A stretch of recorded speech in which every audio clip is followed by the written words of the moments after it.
Welcome to the Situation Report, giving you the information you need to navigate an ever-changing culture. Glad to have you with us today. My name is Jeremy Stolnecker. I'm here with Chad Robichaux, and we're jumping into a topic today that some of you may resonate with. This may be an important conversation to you. Others may hear the topic and say, this is not what I'm interested in. Today we're going to talk about faith, and in particular, faith in America and faith in culture, and the impact that faith has on our culture. And regardless of where you fall in your understanding of faith or belief in the need for faith, I'd ask you to give us a few minutes. We're going to talk about this and hopefully outline some of the changes in our culture related to faith and the need to have faith and to understand what exactly that is and the impact that has on our culture. I've heard people say this is not a Christian nation anymore, right? And not a nation of faith, and you know, I think the fastest growing faith demographic in the United States right now is none. None, right? No so faith. I mean, Yeah. so where's it come from? Where's the loss of our faith come from, and what's it say about the future of our country? Right. Yeah, this is a very, very important conversation. And to talk about that, our guest today is Pastor Steve Chappell. Pastor Chappell is the pastor of Coastline Baptist Church in Oceanside, California. And, you know, full disclosure, he's been my pastor for about 21 years, I guess. So we've known each other a long time. In fact, when my family and I moved to Oceanside because of the Marine Corps brought us here. We started attending Coastline and just getting started, meeting at a community center. Yep. That was a long time ago. We were all younger back then. Yes, we were. Things were different back then. But you've been in the same community for a long time. And Oceanside is an interesting place, kind of this region, particularly as it relates to this conversation, because a lot of folks here, there's the military, huge military influence. But it's also a beach community, so you have people really from kind of all walks of life, many of whom would have deep faith connections, and some who would say, I'm here because I like to surf and spend time in the water and fish, and I don't care about faith. So really interesting environment in which to plant a church and then to grow a church, and you've been doing that for a long time. So as we started talking about this conversation and talking about faith, wanted to get your perspectives on this. But before we jump into specific questions, and we have some specific questions, can you talk about maybe how over the last 21 years, the influence of faith in this area, and this is the area that you've ministered in for a long time, has changed? Kind of the atmosphere around faith, and as you reach people and talk to people, and have learned different ways to communicate faith to people, how has that changed in the last 21 years? Yeah, it's changed a lot, and the pace of change, it seems to be quickening. Yeah. You know, back when the church was getting started 20 plus years ago, and even before that, I recall that in general, the church, in quotes, right, was looked upon favorably as an asset to the community. Pastors in general were respected as at least good people, a benefit to the community. And over the years, unfortunately, at times of our own fault, various scandals and things not being dealt with the right way, there's been a lessened view of the church. But as it comes to conducting ministry, you can't take for granted that someone will know who Adam and Eve were, or that they've had an experience. And routinely I'll speak with people today who'll say, I've never been in any kind of church. And so it's almost like a missionary who goes to a culture that is not familiar with what we would say are the things of God, things of the Bible. And you have to really be more careful to teach and bring people into the truth. That presents its challenges. For me, it's exhilarating. Mm-hmm. There's nothing better for me than to share what Christ has done in my life and what that can mean for them, and to see lights begin to come on. But there's definitely been a transition, Yeah, things have changed. I think Southern California is unique in the sense that things are very different here than they might be in other places in the country as well. Yeah. So Chad mentioned this, the fastest growing religious demographic is that of none. People just identifying, I don't have a particular faith system or belief system necessarily. Reports have come out recently talking about millennials. Everybody's against millennials, right? We all hate millennials. We hate them all. I don't know why, but we're always mad at them all the time, right? Everybody's mad at millennials. But now that millennial group is getting old enough that they've been studied long enough, that interesting studies are coming out. One is that millennials, by and large, get to the age where they can decide if they want to continue going to church, and they're deciding not to. That's not unusual. That generally happens around 18, 19, the early 20s. But generally, historically, the group of people that would walk away from church come back later in their 20s, their early 30s, as they're establishing their own families. This group that would be classified as millennials now, however, something like 30% have walked away from the church to never return. Now, they still have a lot of life in front of them. They may return. But this is a shift, people walking away and not looking back. From your perspective, is that a departure from faith? Is that a lack of faith?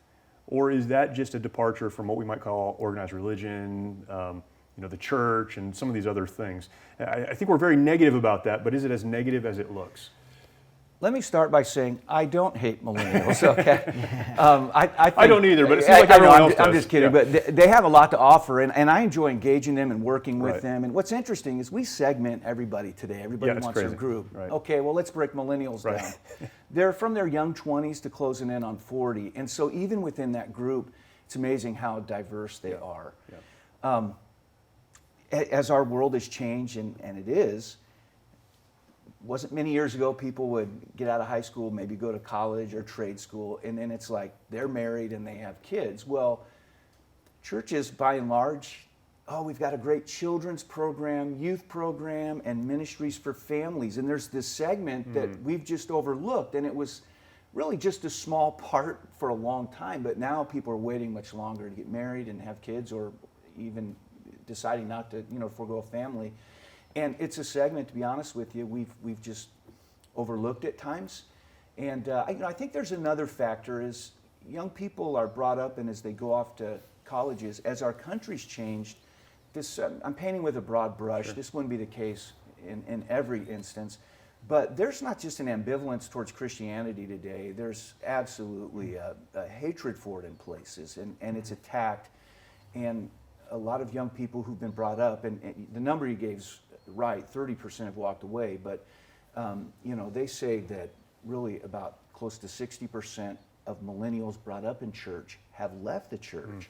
Wow. And that indicates there was not this foundation spiritually, and those that have had a different worldview, or a worldview absent of God, they've been able to undercut that, and it's been detrimental. Now the question is, will they come back?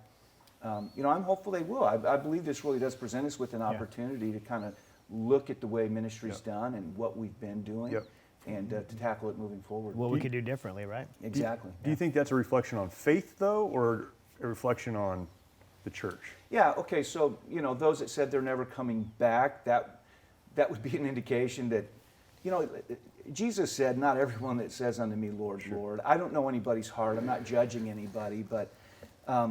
and the Bible also speaks that in the last times, which theologically speaking, we're living in that era of history from a biblical point of view, that there will be a falling away.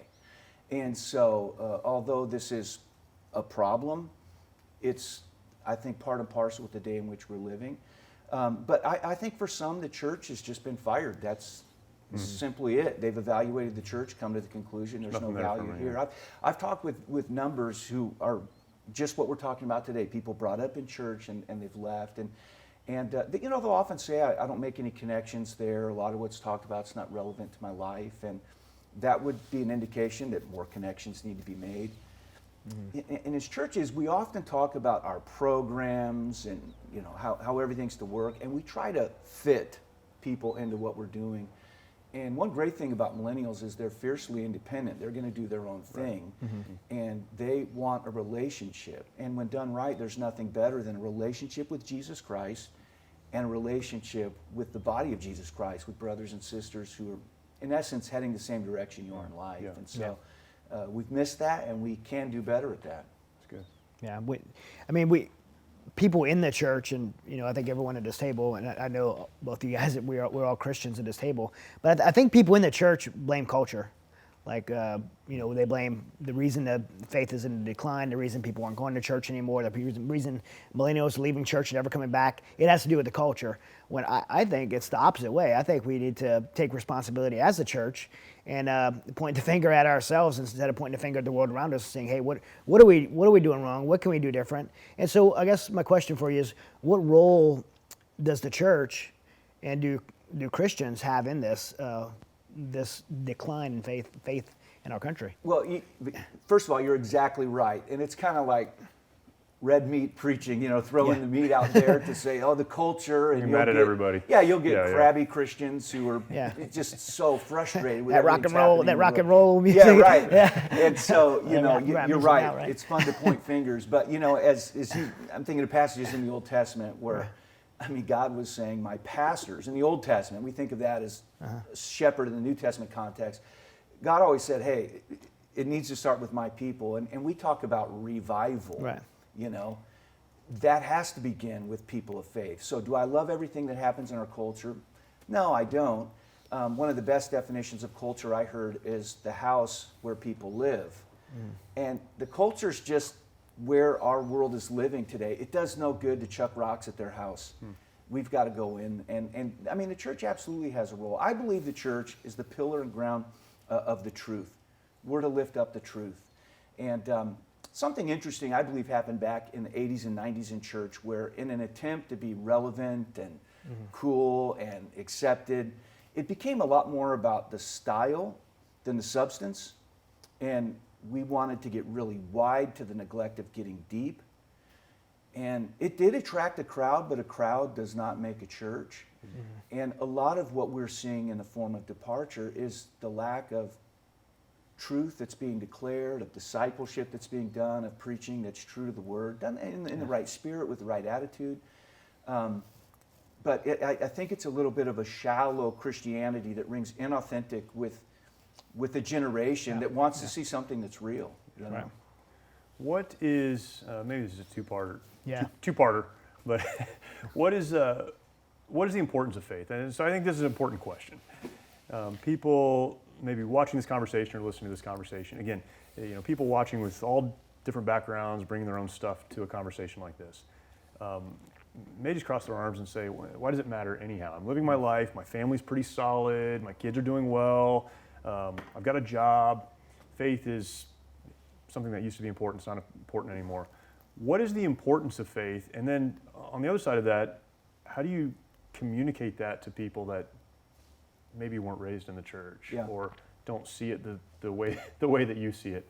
Both you and I were both raised in pastor's homes, right? Yeah. So maybe we had our times along the way where we had to make decisions on our own, but we came up that way. Yeah. And I certainly did. And you had to decide later on, and it was really at a crisis moment in your life that faith was important. So if you didn't grow up in the church and you're having a crisis moment, you're just living your life, how do you communicate the importance of faith to those folks? Faith is an interesting word. Yeah. For me, when I think of the word faith, the New Testament speaks of the faith that was once delivered. Right. As a church was started, the Bible says they continued in the apostles' doctrine. Well, where did the apostles get their doctrine? It was once delivered by Jesus Christ. And so the apostles followed. Those who were saved on the day of Pentecost when the church was empowered, they followed. You get to the end of the New Testament, and near the end, in the book of Jude, they earnestly contended for the faith. So in one sense, the word faith refers to the body of our beliefs, okay? In another sense, it refers to belief in general. And I would submit to you that everybody has a faith system. Right. Sure. We think of atheism today. It's still a very small part in our society. Depending what number you read, way less than 4%, maybe 3.1% would say, I don't believe there's a God at all. But everyone has a faith system. And to the person who'd say, hey, I'm doing just fine, again, not casting rocks at culture, but there is a worldview that's how it's professed. It's called humanism. I can do this myself. Right. So when it comes back to faith in the essence of the body of belief, what I believe is there is power in the gospel message. And I believe as we declare the truth, that's where the value of faith in our life begins. The Bible says without faith it's impossible to please Him. Right. And it's through faith that we're saved. The Bible says it's not by works that we've done.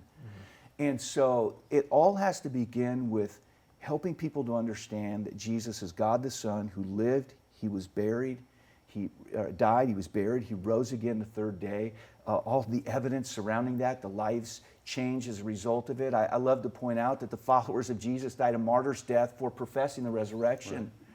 Right. And all they had to do was say, no, we're just kidding, and they would have lived, but they knew Jesus was alive, and that's been perpetuated. So how do you profess it? I believe that ultimately I want to be as articulate, as in touch with the ones to whom I'm speaking as possible. At the end of the day, my ultimate responsibility is to please God with how I rightly divide His Word. And I believe there's power in the gospel message. Romans 1 and verse 16 tells us that there is that power, dynamite power in the gospel. I think we sometimes communicate the need for faith in very concrete, secular terms. You need to believe so that you can have. You need to believe so that you can have either things, God will bless you and you'll have stuff, or purpose or meaning or value, to which some would respond, I have purpose and I have meaning and I have value. I find purpose and meaning in my family. I have value that I find in the work that I do. And we can find all of those things in a secular, meaning apart from God, sense. And what you communicated there is fundamental, right? You don't need to have faith in God so that you can get or receive, although some of those things will come. It's so that you can have a relationship with your Creator. And foundationally, I think we all have a desire to have a relationship with, the one outside of us, or, God, the one who created us. And in our search for meaning and value and purpose and stuff, that's what's falling short. Yeah, absolutely. And, the Bible speaks a lot of faith, hope, and love. Those three words go together a lot. And I think hope comes out of our faith when you have a personal conviction that there is a God of love and purpose. It brings us to the place where we can begin for ourselves to answer a lot of these questions the philosophers have asked. Who am I? Why am I here? Where am I going? These types of things. It changes everything. And when we think of millennials specifically, it's very much a hopeless demographic in our society. The loneliest, the most depressed, the most medicated for depression and anxiety, of things of this nature. The highest rate of suicide in our culture ever. It's heartbreaking. Yeah. And so when I see the lack of that, to me it testifies of the absolute need for God. Yeah. And it encourages me to do what I possibly can to help people one-on-one. Yeah. Before we jump into that, I'd love to talk to you for just a second about church. We all know how important church is, but things have gotten kind of twisted sideways of late. We all know that. We're experiencing that. If you're looking for a church, and maybe just an online experience because your normal worship experience is not available to you, check out the church that I attend, coastlineonline.org. It's a church that we've been attending for about 20 years. The music is great. The worship experience is incredible. The preaching is directly from Scripture. And I would invite you to come and be a part of that service with us, coastlineonline.org. I wanted to take a minute to let our audience know about the work that we do through an incredible veterans nonprofit called the Mighty Oaks Foundation. Many of our nation's warriors struggle with the hardships of military service and reintegration back into civilian life. Often they leave broken homes in their aftermath and comprise one of the most at-risk groups for suicide, with over 20 veterans who take their lives every single day. Mighty Oaks tackles this critical issue with our faith-based, peer-to-peer resiliency and recovery programs offered at no cost to our honored servicemen and women at beautiful ranches across the United States. Mighty Oaks has one of the highest success rates of any program available anywhere. Visit mightyoaksprograms.org to learn more about how you can make a direct impact in the lives of our servicemen and women to help them find a new life purpose through hope in Christ. Again, that's mightyoaksprograms.org. Witnessing the transformation that these men and women go through is absolutely incredible. There are no words to describe seeing warriors restored to the lives they were created to live, changing their legacies for eternity. Your support is needed now more than ever and will ensure that our programs are here for our warriors who are in desperate need. Again, the website is mightyoaksprograms.org. As a pastor, how do you help people to communicate to reach outside the church? Because so often I see Christians get it wrong. Jeremy and I, outside of this show, and one of the things we do in our life is we run Mighty Oaks Foundation, where we bring the solution of Christ to warriors who are struggling with combat trauma, post-traumatic stress, suicide, things like that. And we know that's the solution, but many of them are reluctant to come to that program that's faith-based because of their experience with the church. I just recently had someone that came through Mighty Oaks, found a relationship with God, became restored and healed and is moving forward now. But they said for years their reluctance was to get help for PTSD through faith was because someone told them from a church told them what or do you have any? Their first thing they said to them was, "Do you have any unrepentant sin in your life?" Which most people wouldn't even know what that means, and also suggesting that you did something to cause this in your life, and so just put up a wall with them. So I think many Christians or church goers that want to evangelize outside their church just don't have the right words to say. They're so forceful at times and turn people away. So as a pastor, do you help train your congregation to be able to do that? Yeah, Chad, you're exactly right. I've heard it said, I have no problem with Christianity. It's just the Christians I can't stand. Right. And, that's a fact. Really in any group, sometimes people will say, I was hurt in a church once. And I always laugh and I make light and I say, I was hurt when I went to Walmart one time. But, I still go back. There's bad experiences to be had. And it's unfortunate. But I also love the way you frame that question. How do you prepare the people? Yeah. And I want to see people reach for Jesus Christ. I really believe that the gospel is the answer. It's the answer. Right. And I know what Jesus has done for me. I know what he can do for others. And when I think of wanting to reach people outside of our church, when I'm teaching and preaching at our church, I'm not preaching to the empty seats, or in other words, those yet to be reached. It's to those within the church.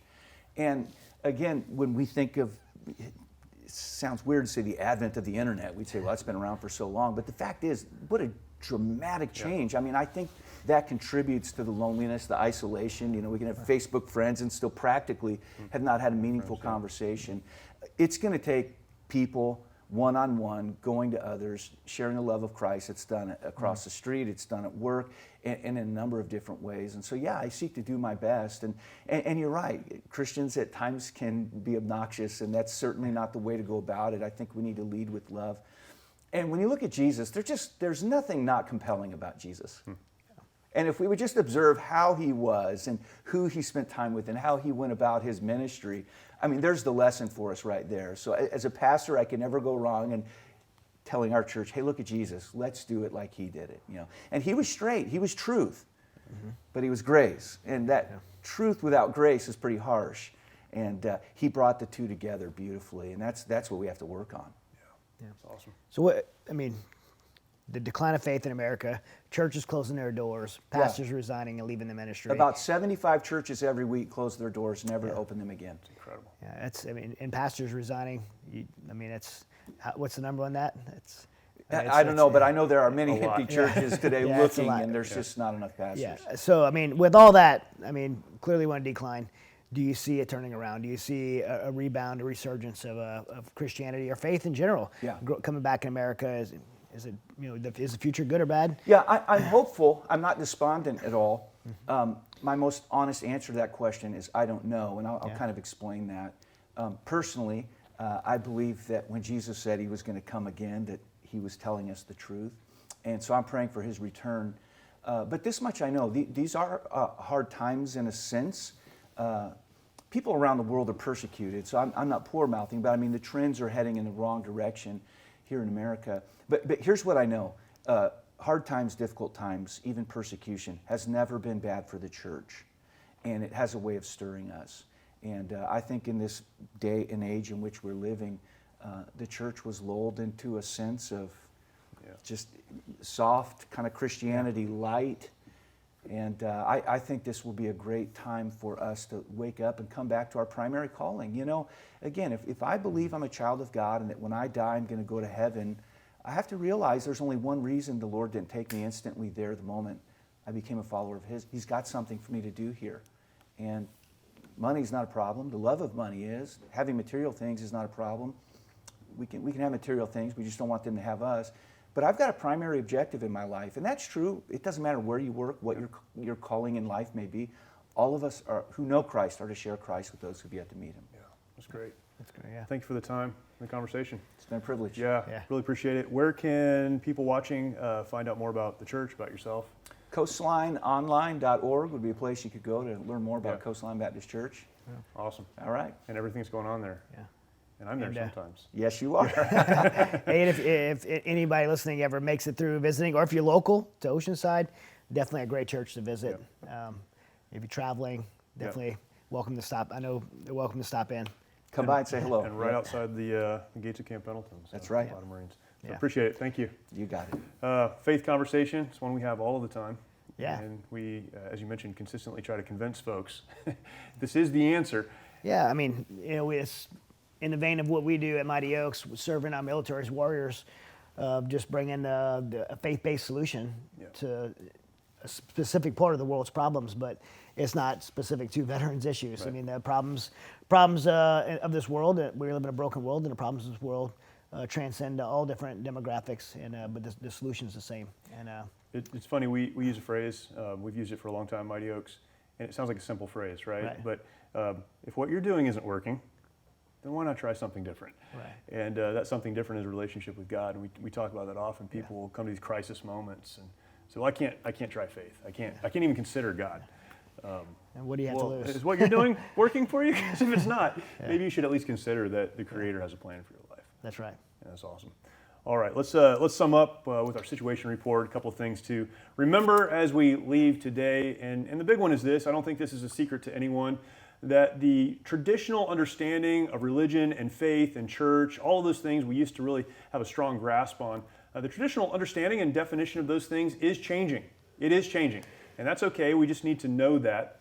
The second part, though, and this is the second takeaway today, is that Christians, people of faith, churches generally, need to understand how to communicate the need for faith to people in the world. As was mentioned, the world is changing and things are getting faster and people are involved in so many different things than they used to be. The internet has changed the way we communicate, and people inside of the church need to learn how better to communicate to those outside of the church the need for faith, and that's an important thing. The third thing is this. The point was made, and I think it's a great point, that persecution and difficulty has never been a bad thing for the church. We are talking about all of this in the context of the American church, and our American church has lived in America, which brings with it a lot of ease and sometimes a departure from what we know we need in those aspects of faith. But around the world where there is persecution and difficulty, the church and people inside of the church, people who have a relationship with God through Christ, it's growing and people understand their need for that. And so it may be here. And we look forward to